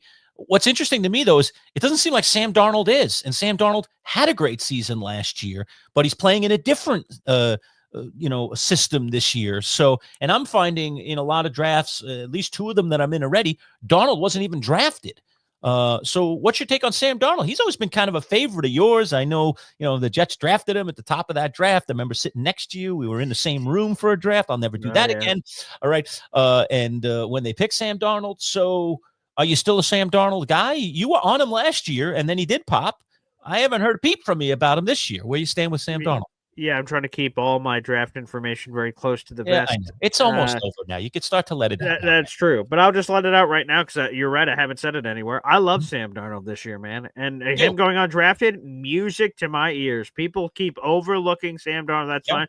He's got Jackson Smith and Jigba over there. He's got KW2 in the backfield. I think Zach Charbonnet is one of the best backup running backs in football. I love everything I've been seeing from Sam Darnold. So to me, that gets me incredibly excited for what he can do this season. Obviously, there's a lot of new there, but combining with Clint Kubiak up there, I thought that was a wonderful hire for Seattle. While Sam Darnold will not give you the mobility, but neither does J.J. McCarthy for that matter, I think he's just going to be a very interesting fantasy football quarterback that is going to be incredibly efficient, and I'm buying the hype. I mean, look what he did last year. Some people think that's a one-trick wonder. I think that's a sneak peek at what Sam Darnold can do for the next couple of years. MFC dropped this comment early. I'm going to drop it in here about the Jets and their quarterback situation, saying any QB the Jets sign will be or maybe should be a runner. Otherwise, they'll have to change the whole offensive scheme. What are your thoughts about that? If they're going to go back up here off the waiver wire, they're going to find somebody who is a dual threat. That is true in theory. That and what I mean by that is, in a perfect world, you want everyone to be the same. That makes it easier. If there's a lot of RPOs, I trust to make a tough decision when Justin Fields is running the mesh point with him and Breece Hall versus, we'll just use Aaron Rodgers as the example. If Aaron Rodgers is doing a read option and I'm a defensive end, I'm collapsing on the running back. Aaron, if you're going to run, good luck, pal. I'll see you on the other side because I don't buy it because I don't think you're very mobile. When you have a mobile quarterback, you have to respect both, and that leaves decisions, which I'm sure will be a lot of the Jets' offense this year. So I think it would make sense for the Jets to get a mobile quarterback if they can. But for instance, one of the quarterbacks I've circled, and we're going to find out like in 30 seconds, breaking news should start coming in left and right here. If I'm the Jets, I'm claiming Kyle McCord, and he's not incredibly mobile. Now, he's okay. He's got some level of wheels, but it's not Lamar Jackson. It's not Justin Fields, but he's a guy I would bring in, and I don't think you have to totally change the offense. Things would be slightly different with him in it, but any good offensive coordinator contorts their offense to the player. I don't think you have to completely rewrite the book, but mobility, sure, if the right guy's there, but I wouldn't turn away a quarterback. I'm like, sorry, you're good, but you're not mobile enough for me. I wouldn't turn people away like that. And I heard you answer this question on the Jake Asman show, but not everybody was watching. So I'll ask you here on our show. Given the choice, the 2 Syracuse guys, Tommy DeVito, spent a little time here. He got better after he left here. So don't think of that Tommy DeVito. Think of the better one. All right. Think of the guy that's in the NFL and has experience and has actually won some NFL games. All right. Or McCord. All right. Kyle McCord. The Jets need a guy. Those are the only 2 guys on earth available. Which guy would you take and why? I heard your answer the other day, and I must admit, I was a little surprised at your answer. So lay it on us. Give us the who and the why, and have you changed your mind at all? So I think I will answer this question, but I would say the question to the question is, what are the Jets looking for in a QB3? Are you looking for development? Or are you looking for just someone to step in a pinch? Because the answer to that question, I think, gives you 2 different quarterbacks. because what I would do if I'm the Jets is get a developmental guy, a piece of the puzzle that a canvas that's unfinished. So a younger player that I think I can mold, contort, try to experiment around with and see if this turns into anything. If it doesn't, no worries. And if it does work out, great. I'm a genius. So again, between Tommy DeVito, who again, I got his autographed football right here. There he is. Tommy DeVito, baby. Tommy. TD13 right there from Tommy back in the that was the controversial football. That almost got him kicked out of Syracuse, and my sports radio career would have ended immediately. So that could have been something. So there's Tommy Cutlets there, but I would go Kyle McCord. He's the younger player. Kyle McCord, I think, has a lot of upside. I would have taken him in the draft, and that would have been a player that has a chance to develop. It didn't work out in Philadelphia. They traded for a quarterback, and it got too crowded over there. So maybe it's a chance he returns to practice squad if somehow he's not claimed. But he would be a quarterback that I would be all over. So I love Tommy. If Tommy ends up here, terrific. I would love to have Tommy DeVito with the Jets. But I would pick Kyle McCord given the choices. We have more breaking news, Lerch. Good Lord. NFL breaking news. We know it's going to happen here while we're on, for sure. Well, yeah. Well, this was some surprising news. We have another big contract extension to announce. This just came in 20 seconds ago. So let's throw this up on the big board here. Good Lord. New $100 million man in the NFL. Shout out to Kyle Hamilton. Breaking news. He finalized a 4-year extension worth over $100 million. The former first-round pick, who's already one of the best in the position, just got paid in a big way. Shout out to NFL insider extraordinaire Jordan Schultz, who broke this story. Oh my God, $100 million for a safety. Nice. Wow. See, you and I have talked about safeties over the years, and I remember one of our more in-depth conversation was when Jamal Adams and the Jets were at a bit of an impasse trying to figure out what they were going to do next, and the Jets end up jettisoning him off. And I was in full agreement with the Jets letting him go. You just can't pay safeties crazy money. There's just too many other, dare I say, more vital positions on a defense and on a football team that you're going to have to pay if you find the right people. And paying for safeties just probably isn't, unless it's Ronnie Lott, unless it's, Ed Reed, unless it's just one of those all-timers that they do from the safety position make such a difference that you can't let them go. I mean, we just recently saw the Giants let go of a really good young safety in Xavier McKinney. And I know he's playing good ball for Green Bay, but still, I don't disagree with the premise. Paying safeties crazy money is never a good idea when you have to take care of those pass rushers, those edge rushers. You got to take care of your left tackle. You obviously got to take care of your quarterback once that comes up and you find one. And then, of course, wide receivers and to a certain degree, running backs. I mean, there just are so many positions you're going to have to pay if you find a really good guy that you just can't afford most of the time to pay the safety unless they are a game breaker. Yeah, and the details continue to come out. He is officially the new highest paid safety in football. That includes $82 million guaranteed. Wow, 82 out of 100 guaranteed. Wow. Yeah, so here's this, Lerch. What did you think? Here's a quick trivia. What do you think the previous record was for the most guaranteed money on a safety contract before? It's I mean, I don't know, but it's going to be significantly lower. I'm going to say most guaranteed money for safety, and it could be McKinney because he's a recent signer. He's in the second year of his deal now, so it could even be him. They paid him pretty good bucks, not crazy, but they paid him pretty good bucks, a lot for his safety. I'm going to say $10 million. No, yeah, that's way too low. But what it was $45 million. So think about that for a second. It's almost doubled. Yeah, almost double. And who is it? Who got 45 guaranteed? I'll have to check. My guess would be like a Jamal Adams or something, to be honest, that got that kind of money at the time. But I will double check it. Adam Schefter doesn't have it in the tweet. But $45 million to $82 million. I mean, good Lord. So say hello to your new highest paid safety in the National Football League, Kyle Hamilton. He's a really good player, but boy, that is a lot of moolah at the safety position. That's some serious cash. Unbelievable. Question about it. Wow. Yeah. What about the Micah gate down there? You feeling any different today than you were yesterday or the day before about whether this guy they're going to get this thing settled before opening day? They play a week from tomorrow. They're the Thursday night game. They're playing the Eagles on Thursday night to open the NFL season, and they still don't have their best defensive player on the field.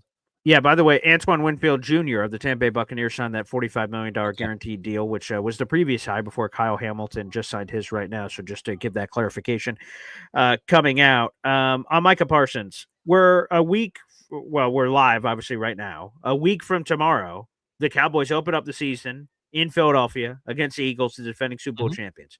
If Parsons signed right now, he would be limited to playing that game because, again, obviously he's not working out. He's just he might be working on it his own. But again, for people that have never played football before, I don't know how better to explain this. Of doing actual football activities versus just being in really good shape, there is such a massive difference. If a bodybuilder that looked awesome and just came on a football field, they get dusted like nobody's business because there's just the torque, the twisting, the this, the that, the drills, the speed, the stop and start. There's just so much hoopla that goes into being a football player that for Micah Parsons, he's just going to be incredibly rusty. The Cowboys are, which you're going to love, are sabotaging their own season. Their best player, they're compromising because they should have just gotten this deal done forever ago. So I think the Cowboys are idiots. And now the spotlight's going to even be harsher on them because Trey Hendrickson is signed. Terry McLaurin is signed. There's not many other big contract situations to monitor outside of this Micah Parsons situation. So the Cowboys are idiots. I have no idea what they're doing. Is there some bigger trade or something at play here? Maybe. But to me, this just absolutely doesn't make any sense whatsoever. And the Cowboys are cowboysing. So maybe there's a chapter about this on that Dallas Cowboys documentary. I guess I'll watch on Netflix. But this is just something I don't know. Jerry Jones is with all the jokes aside, Jerry Jones is such an intelligent man and one of the most important figures in NFL history with advertising and what he was able to change. There's a reason he's in the Pro Football Hall of Fame. So with that being said, in one breath, with all due respect, I don't know what in God's green earth is going on here. This just doesn't make any sense. And by the way, the thing that he continues to pound the table for, he's about to get sued over this, is he said, man, I worked out a deal with Micah Parsons one-on-one. I have no idea why Micah isn't agreeing to it. Micah sat with me and he told me this is what we're going to do. And then he walks out and talks to his agent and everything changes. What do you mean? Micah has got to be with me. That's it. I'm a stubborn old man. That's the way it's got to be. I mean, this guy's nuts. It's illegal. If you have a representative, if you have an NFL agent, you are not allowed to negotiate one-on-one with anybody else. I don't know why this is somehow getting lost. Like, for instance, I don't know if this has changed, but Lamar Jackson, when he started his career, his mother was his representative. Yes, she is not a licensed NFL agent, but that's okay. That's who his chosen representative was. If Jerry Jones was negotiating with Lamar Jackson, he would be allowed to just hammer out a deal with Lamar Jackson's mom or Lamar Jackson straight up because she's not a licensed agent. So in that case, no rules broken. You can do that. But this is not Lamar Jackson. Micah Parsons does have an agent. His name is David Mulligella, who just created $1 billion in NFL contracts last year. So he sort of knows what he's doing. Like, you cannot negotiate with the player one-on-one without the agent's approval. So I just don't understand why Jerry keeps saying, yeah, we talk. You're just putting yourself, you're saying, hey, police, I just murdered the guy. Look at my hands. I just don't understand why he's doing this because it's illegal. So, again, Jerry Jones doing Jerry Jones things, I guess. Yeah, Billy jumped in here. A little Giants comment I'll get to real quick. He says, no surprises with the Giants cuts, though I would have cut a Bellinger. He's talking about Daniel Bellinger, the tight end, to create a spot for a guy like Chapman or Ford. I guess the Giants expect them to clear waivers. Then obviously you'd put him on the practice squad. So definitely there's a strategy here, Boy Green, with teams kind of, I don't want to call them making side deals, but hoping based on the notoriety of a player, maybe when a player was or wasn't selected, that a guy's going to clear waivers and then they're going to be able to get him back on the practice squad. And then if other moves are made, who knows, maybe they end up on the roster, but for the moment they're not. Correct. So someone else asked this earlier too, so I just want to explain the mechanics here and waivers are happening right now. I'm seeing news popping on Twitter. When I see something of significance, I'll bring it to the show as I'm trying to multitask here and see it. When you claim a player and you're an NFL team and you're successful in your waiver claim, you have the waiver claim of the second best waiver claim or fifth or 12th, it doesn't matter. You're successful. You must immediately, the NFL tells you, hey, Lerch, you were awarded blah, blah, blue off of waivers. Who are you cutting? Because that player immediately goes to your 53-man roster, and you have to have an answer immediately. There's no stalling. There's no, hey, can we get back to you in 5 minutes? No. What's your answer right now? So, like if the Jets picked up Tommy DeVito off of waivers, okay, who are you cutting? because he's coming on your roster right now. We need a name. So for those who don't know how that works, now people could wait till waivers clear. Like if you're interested in Tommy DeVito, but you didn't want to cut a guy immediately and you wanted the time to be able to determine that, you can sign him as a free agent. Actually, as a matter of fact, right now at 12:10, they are now available. The waiver system is over. That was up until noon. Now we're just going to get reports of things that have happened. So that's how the entire process works. And specifically for the Giants, I was a little thrown off that Greg Dulcich was the cut, but Dalton did a really good job of explaining earlier about Theo Johnson giving him rock, and if they would see Dulcich as some sort of a detriment in some way, that they would rather give the rock to him and they don't see him as some long-term tight end. I guess I sort of get it that they're good with their group and they're going to go young. Yeah, they're just going young. I think the Giants. The one thing that this new regime, it's not that new anymore, but new enough, fresh enough, sees is that they're trying to do it from a foundational standpoint and build it from a foundation. And they want the key guys to be guys that they chose. We hear, coaches and GMs say this all the time. I want a particular type of guy, whether that's hardworking guys, whatever it might be. I think the Giants must have a mold, and they just want to get some guys in that mold to be the foundation. You got something, BG? We have breaking news. Okay, let's go back to it here. This is not waiver, and this is not waiver claim news. We just keep getting big NFL news. You said that there could be a negotiation with Rashee Rice. No negotiation necessary. Rashee Rice has accepted the 6-game suspension from the National Football League, and that will immediately start to kick off the 2025 season. The NFL and NFLPA work to finalize that settlement, which ends Rice's disciplinary limbo and makes him eligible to return. His next eligible game to return is Week 7 against Las Vegas Raiders. So, fantasy football fans, you got to draft tonight, tomorrow, the next day. You know what you're getting. Now, this is going to dramatically, of course, affect the draft stock of one Rashee Rice. If you already drafted him, like some people I may know, like myself, then you're just sort of stuck with the results of that. So Rashee Rice, Lerch, you thought there could be a negotiation here, and normally there is. Rashee Rice is like, nah, that's okay. I'll take the 6 games, which I find fascinating. Why did he just bend the knee? Maybe because the NFL said at least 6 games, and maybe it could have been worse, so they threatened him, and he's like, it's 6. I'll take 6. Thank you very much. So very interesting. Wow. And one of the things in fantasy, and I'm pretty sure that's true in our league, but you could tell me, all the rules, Boy Green. I know we're co-commissioners, but you're the rules guy. When we have rules issues, we always get together and talk. I know your question already, but go ahead. Yeah, like you can't sit him in your IR spot. Okay, when a guy's suspended, he's on your active roster. So now you have to waste an active roster spot, and to have to do that for 6 weeks for anybody, even a Rashee Rice, is not an easy task because things come up. I know it would be probably pre-bye, right? I mean, I don't know. When did the earliest buys this year? There might be some before Week 6. I'll get that in front of me. But I mean, let's even just suppose that it's pre-buy. Paul will tell us in a minute if it is. There are just times. Week 5 is the earliest. Yeah. buy. So, okay. So now you got, it's going to cross over into bye weeks.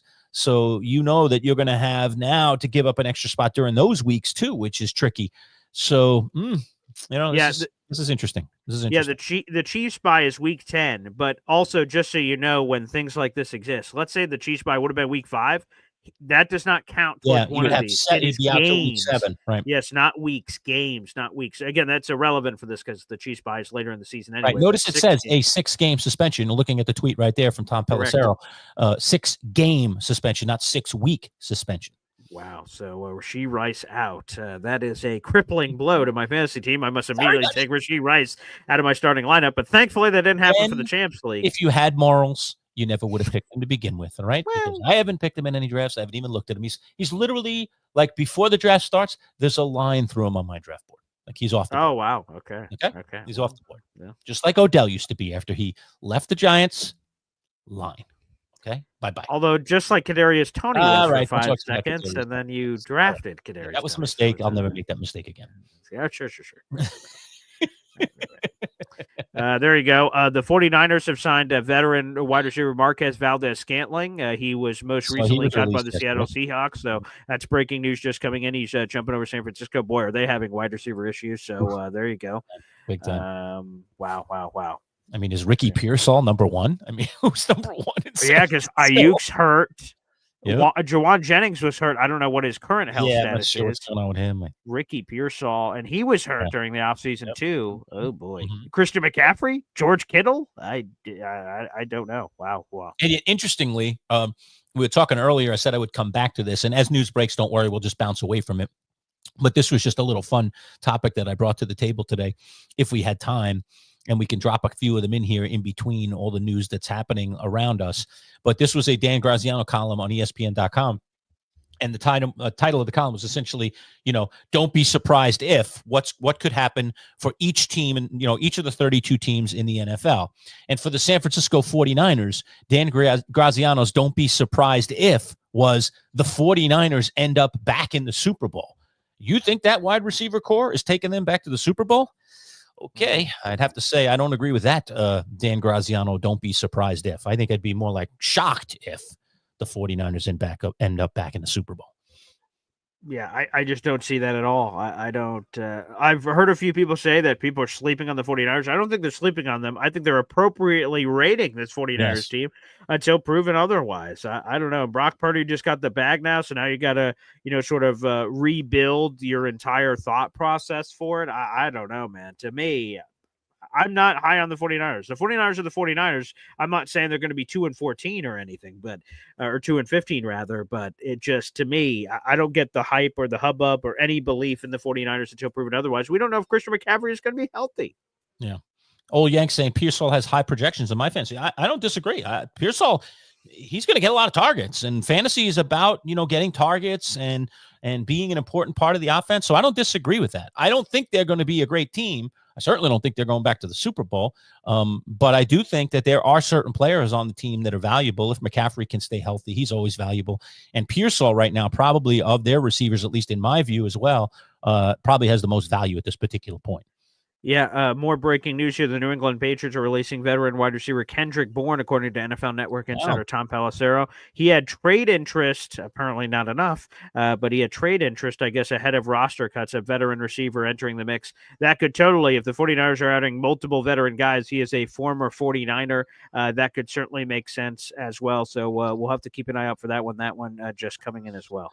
The 49ers just looking for scraps out there, guys that have been in the system before. So on and so forth. Is Bourne the guy with the interesting nickname, or is that Demario Douglas? I mean, no, Pop Douglas. Yeah, Demario right? Douglas is Pop Douglas. That's correct. Okay, all right. For some reason I thought it was Bourne. Okay, it's Demario Douglas. That's Pop. Yeah. Correct. Yeah, that's his nickname. Yeah, I don't know. Kendrick Bourne could have a nickname that I'm unaware of, but no. Yeah, that is Demario Pop Douglas, who I've picked up in a few leagues. You mentioned earlier the Spencer Rattler QB1 thing of the Saints. So you liking that? Does that make the Saints offensive players any more valuable in fantasy? Is there a more definitive value maybe on some of these Saints players?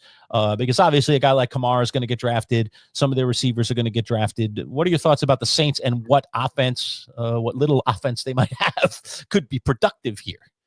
The Saints are destined for the number 1 overall pick, so I just want to make sure I put that out into the roster is just awful, unfortunately. And I know people in that Saints front office, so sorry if they may be watching the show right now, and I apologize. But I just have to call it how I see it here. I would say for Spencer Rattler, this is a guy that is obviously, the thing, it's hard to make all these, observations on Spencer because he's been in so many different systems, going from Oklahoma to South Carolina to the previous Saints regime to now you have Kellen Moore, this offensive wizard. I'm curious how they will unlock Spencer Rattler. But to me, and Dalton Wasserman said this at the beginning of the show, what's the health status of some of these Saints wide receivers? They were absolutely beaten up last year. So I'm curious who steps up there that could give them some opportunities. It's made me a little nervous in fantasy. I've drafted Alvin Kamara in a few leagues because I've been in this interesting turn situation where if I don't address running back early, I'm sort of forced to take Kamara or it only gets worse from there. So a few times I've taken Kamara and I think the Saints are going to be a bad offense. So that could spell trouble. But that's the thing for me on Spencer is that I think the Saints team is going to be awful. I think Spencer, that was one of your predictions or not predictions, the Dan Graziano article you brought up, right? That Spencer might have a longer leash than people expect. That was his what if for the Saints is that the Rattler could be the quarterback for a while. which interesting because then I don't know why you just drafted Tyler Shuck with a top 40 pick in the Right. 2025 NFL draft, especially an older prospect. Because if I'm right and you have this terrible record, and Dalton Wasserman said, "Ooh, watch out for Garrett Nussmeier, the LSU kid," then why did you just waste a top 40 pick on Tyler Shuck? That doesn't make any sense to me whatsoever, especially with the new regime. Kellen Moore was in place when they made that draft pick, so that seems sort of odd. But I think it's all about health, about the wide receivers, because maybe Spencer Rattler can sort of let Spencer cook. With Kellen Moore, a former quarterback himself, I think he knows how to unlock the quarterback position. I'll be intrigued. Yeah, a couple others in Graziano's article that I thought were worth mentioning on the Vikings. He said, don't be surprised if Jordan Mason leads the team in rushing. Obviously, they have Aaron Jones, but there's some thoughts that Mason, who filled in very, very well last year, could really pop this year, potentially, even eventually as the starter, especially if Jones gets injured, which he's, at least in the last couple of years, been a little injury prone. That's also true as well, that there has been some injuries there from that perspective. Can you reset? Sorry, Lerch, I was going through an NFL waiver wire tracker. Yeah, no worries. Can you just reset that question for me one more time, please? Yeah, so no, the question was he asked, don't be surprised if Jordan Mason leads the Vikings in rushing. Okay. A lot of people like him as a late rounder in fantasy drafts. Hey, man, here's the guy that if he got a chance could pop. I mean, we saw him pop in cleanup duty for McCaffrey. Could he do it again and eventually even become the starter? It totally makes sense. That trade was sort of weird for me. Why didn't the 49ers just give up on Jordan Mason? He seemed like a more than viable replacement for Christian McCaffrey. Now, it works out for them. They didn't know this at the time, but they ended up getting Brian Robinson Jr. later anyway, and I think Brian Robinson is a very good running back. But, yeah, Aaron Jones has had injury issues, and Jordan Mason showed that he has some chutzpah. And this Vikings team is really good. Their offensive line is good. Their weapons are good. I think that's not a crazy take. I think, and Aaron is getting older. Jordan is young. I think Jordan Mason will have a lot of chance to make noise. We're all going to face this point at some point in our fantasy drafts, Lerch, where we were like, do we take a Zach Charbonnet, who's RB2? Do we take a Jordan Mason, who's an RB2? And if the wrong guy trips down the stairs, I just got an RB1 on my fantasy team. Yep. So it sounds a little grim, but that's the nature of the beast. What about this one on the Giants? Don't be surprised if the Giants lead the league in sacks. Boy Green, you're really willing to buy into that? Burns, Lawrence, Thibodeau and company, Abdul Carter, obviously. Could they lead the league in sacks? You buy that? I was at the Jets-Giant joint practice, and one of my biggest takeaways, besides the Jet stuff on the Giant side, was, good Lord, this is the best defensive line in football. When we were in between plays, and I just saw them all standing next to each other. They were running some 11 on 11, and left to right, you just saw Kayvon Thibodeau, Dexter Lawrence, you had Abdul Carter, and then you had Brian Burns, all on the field together. They were running a NASCAR package, is what they call it, when you just put your best defensive lineman just going after it, your best pass rushers, everything on the field. And I just saw them left to right, the hulking mass, the speed, the explosiveness, the bodies, the physiques, the versatility. Kayvon Thibodeau would be on the left side, then he'd be on the right side. Brian Burns would be here, then he'd be there. The creativity. This may be the best defensive line in football. And God bless whatever team. I don't know how many games the Giants are going to win, and we've gone over that, and we've talked about that before. But boy, that defense is going to give a lot of people a lot of problems. A defensive line is unbelievably nasty. Every game is going to be a dogfight, and so that Dan Graziano says that they could lead the league in sacks. I'm not surprised by that whatsoever, and we'll see. That means Giants are going to have to win some games 12-7. Because until they prove, whether it's Russell Wilson or at some point Jackson Dart or whoever, they're going to have to prove they can score points. But that defense is nasty. Yeah, and like I said, if they can build it foundationally from the defense back, I think the Giants have a chance of getting this thing back in order sooner rather than later. But it's been some lean years for us Giant fans. So to see that defense pop this year, if they were to lead the league in sacks, that's a really good sign, because they certainly have invested draft picks and money into that position. And you want to see it pay off. They've done the same thing with offensive line, and it hasn't paid off. So the fact that, again, they seem to be picking good guys on defense, can't seem to pick good guys on offense, at least in terms of linemen, and receivers has been a little bit weak too. I mean, outside of Odell, who's the last good receiver we've drafted? Well, now we got Malik Neighbors. So finally, I think that LSU train is where we ought to go every time. Let's just go down Odell. Let's just go LSU for all our receivers. Seems to be a lot of good ones to come out of there.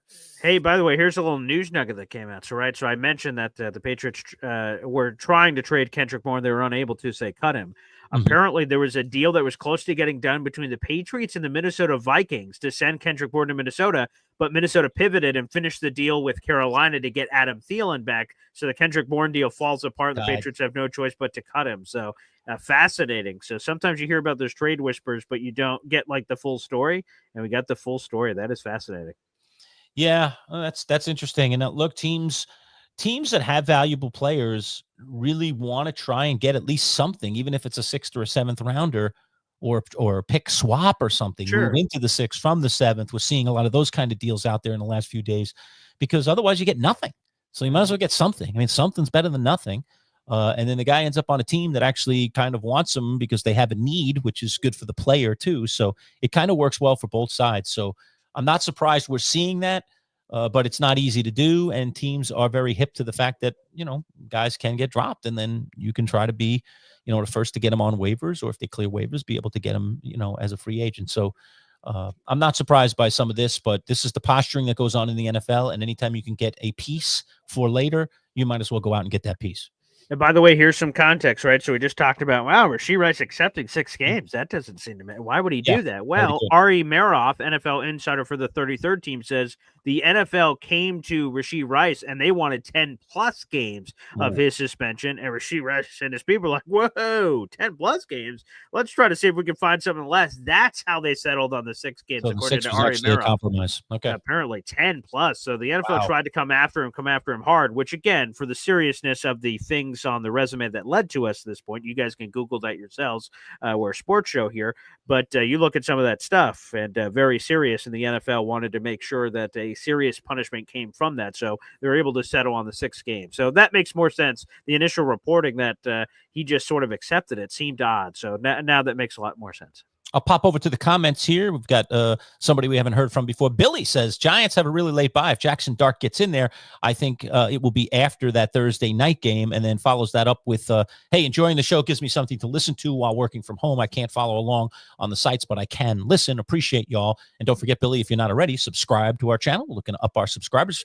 We're getting closer to 300, Boy Green. That Tyree autographed picture sitting on my wall is getting closer and closer to not being on my wall soon. I'm already looking at the things that I can replace it with because I know it's going to go sooner rather than later, but help us get to 300 subscribers. We're climbing that ladder rather quickly and appreciate everybody who's jumped on. Don't forget to click the notifications as well. And while we're doing videos like this one, click the like button. Give us a thumbs up. That always helps get us out into the algorithm and make us available potentially to more people who will see what we're up to and hopefully join our little parade. So thank you, Bill. There you go, Lerch. Appreciate it, buddy. He just said plus one subscriber. Thank you, Bill. Hey. And to your point, Bill, good question, comment there. The Giants have the latest bye week you can have this season. It's in week 14. 4 teams have that. The Carolina Panthers, the New England Patriots, the New York Giants, and the San Francisco 49ers. So that's a little later than, well, obviously that's as late as you could go. But in terms of like when we talk about potential QB changes, normally you see like a week 6, week 7, you're like, that's the perfect point to make the switch. In this case, especially with how much everyone keeps saying, allow Jackson Dart to learn. Week 14 would be a very unique opportunity to make that switch. And then you have weeks 15 through 18, Lerch, to finish off the season. That could be a little bit of a sneak peek, especially if Dable and Shane are really feeling the heat, like the season has gone sideways. Like a last chance opportunity to save their jobs is to display, hey, look at behind door number 1, this shiny object. You saw a little bit of a piece there. We could see even more next year. That could totally happen. I could see it. Yeah, I could see that happening too. So that's pretty cool. Anything else on happening in the Twitter sphere? All pretty quiet. I know you're keeping your eye on it. We are now past the cut line. Obviously, everybody has gotten down to 53. Now we are in waiver world. So here's waiver Giants world now is, okay, here we go. We're looking to see what scraps are out there. Waiver, by the way, position is decided by the draft. So the Giants are number 3 in the waiver position of all the teams in the NFL. We've got Giants news. We do, baby. Adam Schefter just tweeted this out. There's a new addition to the Giants practice squad. This doesn't sound good. Lil Jordan Humphrey. He's back, baby. All right. I like that guy. And I liked him in the preseason. there you go. Where did he come Adam from? Schefter I tweet. literally know almost nothing about Let me him see. other than what he's done in the preseason and that he's been a performer. And we see this year in and year out in preseason games. We see guys who are like, who is this guy? And then he looks pretty good. And you're So like, here's wow. his story. He's Mhm. 27 years of age. He was a little bit older. undrafted. Yeah, undrafted in 2019. He spent the first 3 years of his career with the New Orleans Saints, so he signed with the Saints after He's going been in the undrafted. league.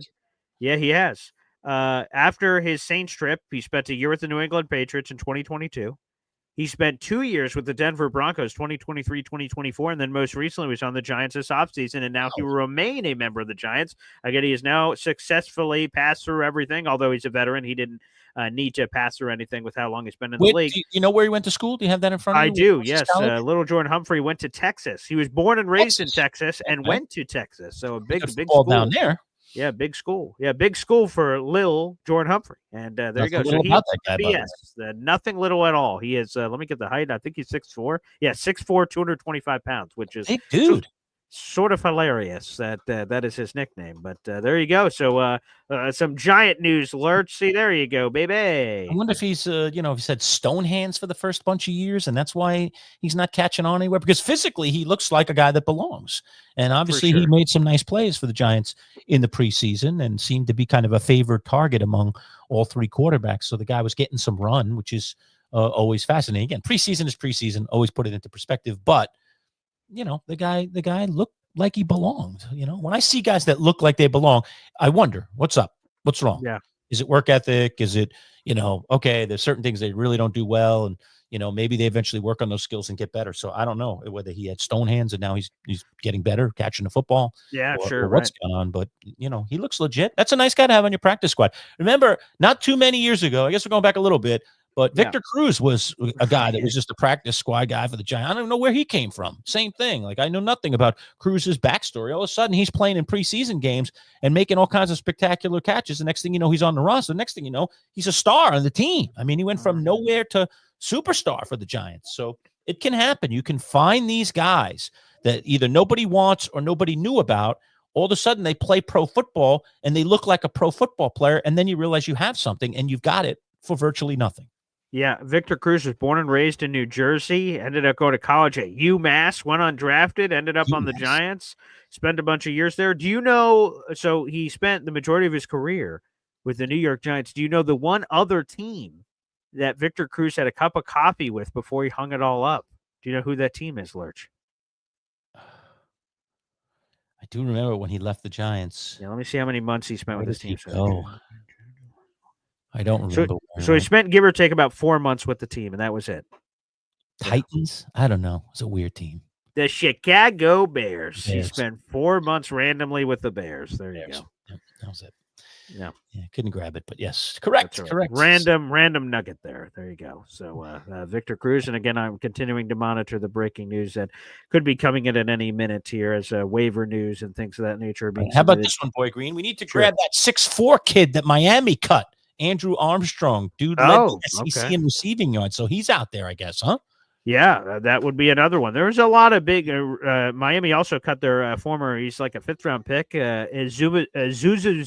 I don't have his name in front of me, but Big Z is his nickname. Big Z, I like that. Yeah, I think he's a Texas A&M kid, so he's another big receiver. They drafted and have been developing for a few years, and they just dumped. So they got a few guys. They got a few guys out there, talented, intriguing receivers, Kyle. That the Jets and quite frankly a variety of teams should be doing. One of the hard things about picking up these guys off waivers that just are talented, I mean, you talk about a big kid like this, all right, is the fact that you don't know system-wise how they fit. And so a lot of times in the NFL, it's preferable, number one, to get somebody who might know your system. Okay, we always see that guys going back to teams. We're seeing Thielen, right, going back to Minnesota. Why? He knows that scheme. He knows how that works there. A lot of coaches like that continuity versus just bringing somebody in who's an athlete, but they don't know anything about what you do and how you do it, and maybe they don't even fit how you do things. So they look good on one team, they might not look that good on your team. So that's always a factor too. Is there some familiarity with the system? Maybe familiarity with the coach. Maybe familiarity with playing style that makes someone more attractive than another guy. Yes, that is true. There is that factor that comes into play. Lerch, it looks like, so the team that has the number one, again, this is not like waiver wire like your fantasy football league. Mm-hmm. When you have the number one overall pick, technically You can take everyone if you wanted. They could claim 53 players would have to cut their entire Right. roster. That's not going to happen. You could. But okay, I'll give you another trivia guess here. It's not really trivia, but so the Tennessee Titans have the number one overall waiver wire priority. And the average over the last 5 years, I looked up these numbers, is the team that had the number one overall waiver wire priority had, on average, Claim 3.5 players. 3.5 players. They claimed. All right. Are you taking the over or the under for the Tennessee Titans? I know their number. So over or under 3.5 players that they decided to claim with the number one overall pick waiver wire priority, which means they have to cut the requisite amount of players that equals. See, you would think a team in that state, it would have to be over, because it just, come on. I mean, they're lacking in talent. They just had the number one overall draft pick. I'm going to say it's under. I just have a weird feeling. Is it under? It is just over 4 players they have claimed. And again, the news is now coming out now, so I will give you guys updates as those come through for Tennessee. But a Tennessee reporter confirmed that it's 4 and that they're going to be revealing that here momentarily. Also, your New York Giants have added Bo Braid. He's headed to the Giants. He was cut by the Baltimore Ravens. He's a talented Baltimore Ravens safety. Well, who used to be a Ravens safety. He has now joined the New York Giants practice squad, it appears. Okay. So we're collecting some pieces on the practice squad. There you go. A little bit of action happening there. Let me get you this thoughts as we're waiting for other breaking news, Lerch. You're the perfect person to ask this question. I'll throw it up on our screen here. This was other NFL breaking news earlier today, but not necessarily on the football field. Lerch, you have a long background for people that don't know, and thank you everyone that's watching right now. Make sure you guys like the video, hit subscribe here on YouTube. Is that Lerch has a long career as a professor and a broadcaster, both in radio and TV. And there's a interesting situation happening with Tom Brady, who is a broadcaster extraordinaire now. And last year, he received a lot of bans. He could not do things normal broadcasters could do. And for those who don't know, and Lerch, you can even speak more to this than me, but broadcasters get unparalleled access so they can call the game as perfectly as possible. Teams spill their guts on the table, so you have that information. Now, that's a conflict of interest when one of the people in the room that, in theory, you'd be spilling your guts to is an owner of a team, and that proprietary information could be used. Well, this came out this morning. The NFL will now allow Tom Brady, who is NFL Fox's lead analyst and minority owner of the Las Vegas Raiders, to now take part in production meetings with coaches and teams this season, per Andrew Marchand. Brady was banned from doing so last year outside of the Super Bowl, and he's still not expected to be allowed at practices. So that is a part that they held, but the production meetings he's now a part of. You, Lerch, being a broadcaster, let me ask you, what do you think?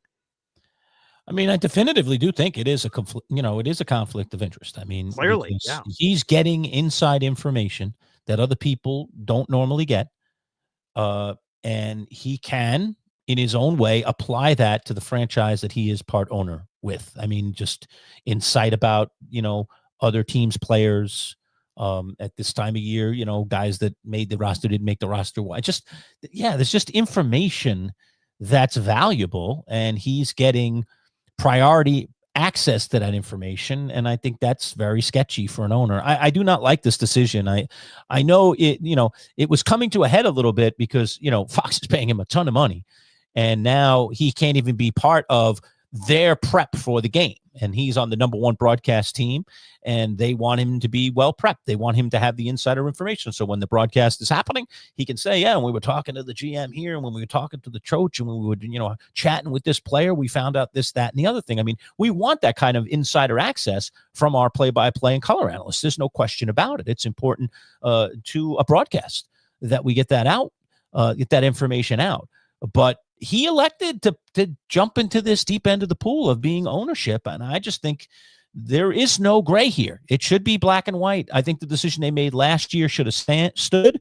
Now, I don't know ultimately what this means, because now every team that's meeting with them outside of the Raiders, can not say things. I mean, they can't force these guys to say things in the production meetings, but it does tend, and I know various people, I have very close friends of mine that are play-by-play and or national sports announcers who do football and cover football for a living, and I have been privy to have a deeper understanding probably than the average fan of what goes on in those meetings and how frank the coaches are and the people that they meet are. And they're definitely much more open than, say, the average media person would get, certainly at any kind of podium situation or in other situations where you even get a one-on-one with the coach.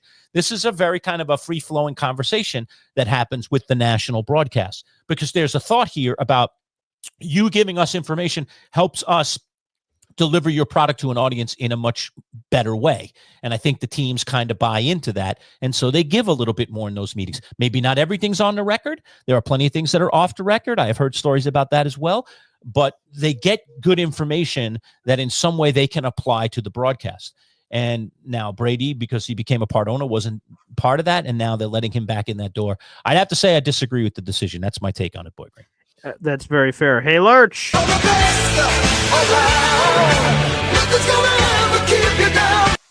We have reached. Well, no, not yet, but we've reached 250 subscribers, baby. Hey! We're 50 subscribers away from giving away that piece of memorabilia on your wall. Come on, get this thing out my door. Let me get this thing. Hold on, man. Maybe I can entice some people here. Oh, maybe. Sit back here a second. Hold on. All right, great. Here we go. This is going to be beautiful. I will make Lerch a solo screen here. Guys, this is what we're giving away. One of our first 300 subscribers has a chance at this item that's about to be revealed here on the show. Okay, look at this. Baby. Look at that. Beautiful. This is pristine, baby.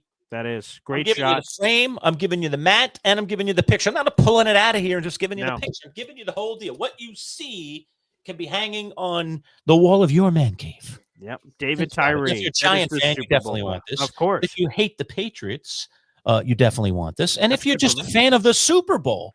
Sure. It's a pivotal moment. It is. It's a historic moment in sports. Who would ever have thought? When I covered David Tyree all those years ago at Syracuse University, he was a nice guy. I enjoyed talking to David. I had many one-on-ones with him.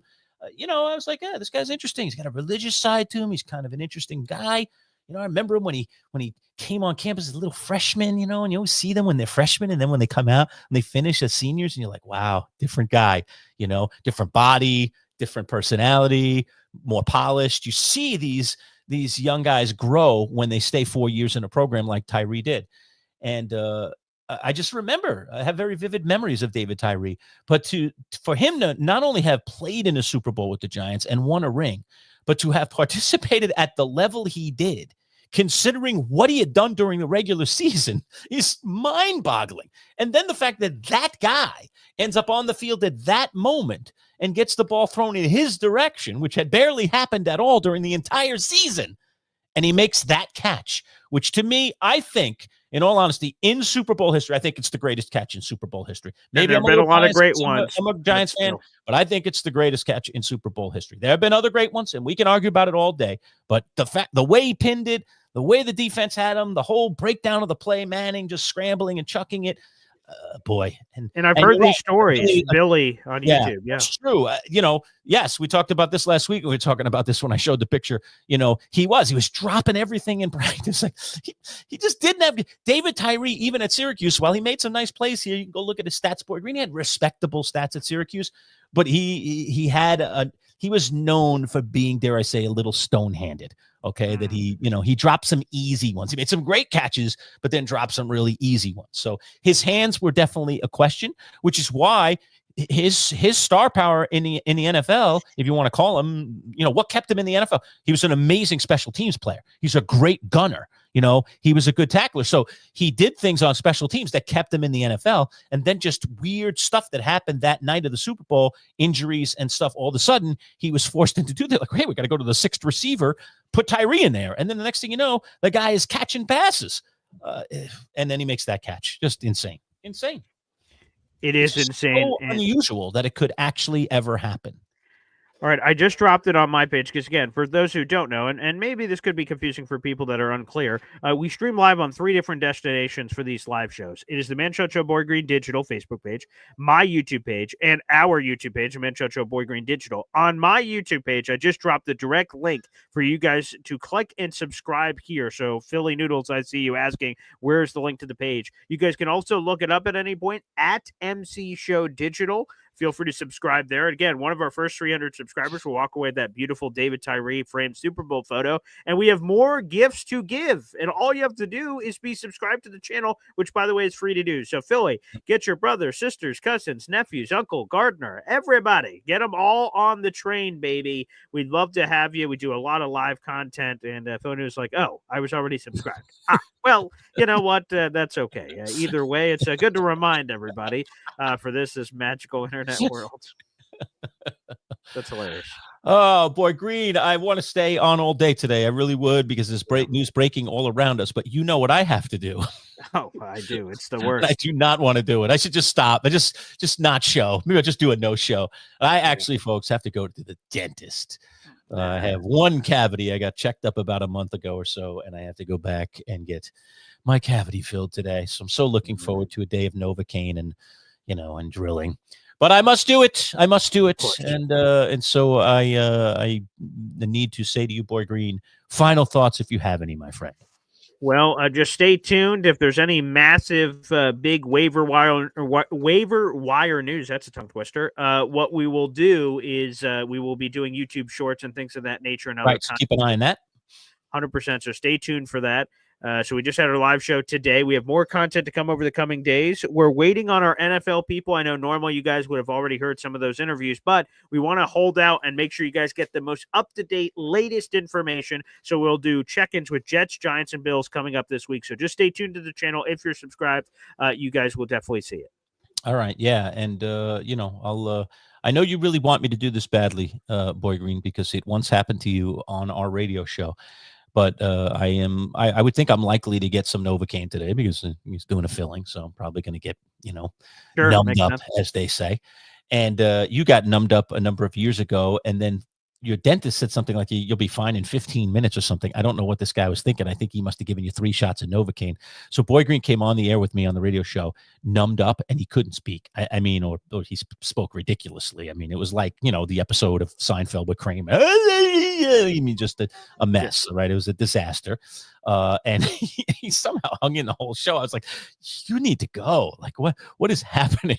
I don't know. I just kept asking him questions, and it became funnier and funnier. And I think like a lot of people who listened to that live on the radio got a big kick out of it. I just wish we still had that tape. I'm telling you right now, while it would be amusing, I am not going to be cutting shorts until that denumbification that would be hilarious. Happens. For me to be out there going, Toledo, it up, drooling down my face. That would be awesome. I won't be doing that, but it might be a couple of hours before I drop my first short later today. But hopefully there's some news on what's going on the Giants front, what's going on in the Jets front. We'll keep an eye on the Bills as well. And any big moves in the NFL, frankly, we'll let you know about if indeed they break. So we'll try to be all over it, even though we're going to leave you with our live right now. So thanks to all you folks for joining. We do appreciate it. Don't forget to like and subscribe. Also, remember, if you missed any part of the video, it's posted immediately on our YouTube channel at MC Show Digital. You can click on the lives tab and then just look at it right there. It'll be the top video because it's the one that we did most recently. All right, everybody, we do appreciate it. Thanks to our friends at Box Drop Syracuse, and most of all to you. We'll see you again soon. Friday, as a matter of fact. We'll let you know. We still haven't figured it out, but we will let you know when we will be live Friday. It will be sometime in the afternoon before our actual fantasy draft, the Champs League. And we're going to do our usual live check-in with Joe Bartle from RotoWire, who actually will be in Syracuse. He's traveling all the way from Madison, Wisconsin, to be part of our fantasy draft.